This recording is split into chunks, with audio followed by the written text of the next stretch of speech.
আমি আপনাদেরকে বলছিলাম যে জায়গা থাকলেই আমি গাছ লাগাই দিই, জায়গা থাকলেই গাছ লাগাই দিই।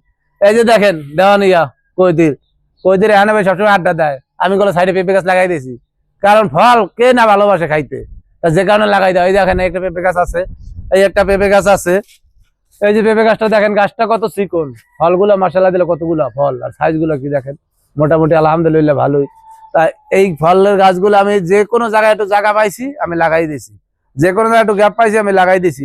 আর এই সাইড একটা একটা গাছ দেখেন, এটা লেমন গ্লাস নামে পরিচিত এই দেশে, আমগো দেশে, কারণ ফেনিটেন আনলে দেওয়া হয়, পাতাগুলো খুব গ্রান, কারণ এগুলো দিলে যেমন আমগো সাকর খরা পাতা বলার নাম তো ওই রকমের গ্রান হয়। তা যে কারণে আমি লাগাই দেওয়া, কারণ দেওয়া নেই, আর সাইডে আমি জায়গা পাইছি লাগাই দিছি, এই সাইডে জায়গা পাইছি লাগাই দিছি। তা আমি যে কোনো জায়গা পাইলে আমি একটা গাছ লাগাই দিই, ফলের গাছ হইলে কপিলেও দুইটা খাইলো, আমিও দুইটা খাইলাম, কারণ হেরা কোনোদিন এল্লারা খাইবো না, আমি আমেল থাকলে আপনার দিয়ে খাইবো। তা এই কারণে লাগাই দেওয়া। তা আপনি যদি মনে করেন যে আমি যারা কাম করি আমার নিজের জায়গা, ওইরকম করলে ইনশাল্লাহ দাদা ভাই আপনি বিদেশের লাইফে সাকসেসফুল করতে পারবেন। আর আপনি যদি মনে করেন আমি বদলা দিতেছি, বদলা দিয়ে যাবো না, তাইলে গুলো আপনি ভালো থাকবে না। আর দুইটা যে লাড়বে পেট দুইটা হার ভরবে, এটা হলো মুরব্বীকে কথা। তা আপনি হাত দুইটা লাগাবেন, পেট দুইটা সব জায়গায় ভরতে পারবেন। আমি হাত দুইটা লাগালেন না, ডিউটি করলেন না।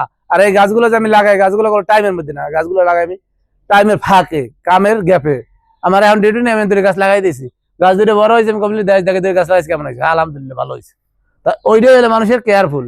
তা ওই রকমের যদি করেন তা অবশ্যই আপনাদের ইনশাআল্লাহ সফলতা আইব, বিদেশের লাইফে করে খাইতে পারবেন। হাতের ফল খাওয়ার স্বাদই তো অন্যরকম, কিনে কয়টা খাইতে পারবেন দাদা ভাই? আমরা দূর প্রবাসে আইসি, দুটো পয়সার জন্য কিনে খাওয়া তো সম্ভব না, লাগাই যদি খাইতে পারি তা কিনে খামো। তা একটু যত্ন করে লাগান, রত্ন মিলবো, যত্নই হলে রত্ন। তাই এই ধরনের ভিডিওগুলো যদি ভালো লাগে অবশ্যই আমাদের চ্যানেলটাকে লাইক কমেন্ট শেয়ার করবেন, শেয়ার করে আমাদের সাথেই থাকবেন।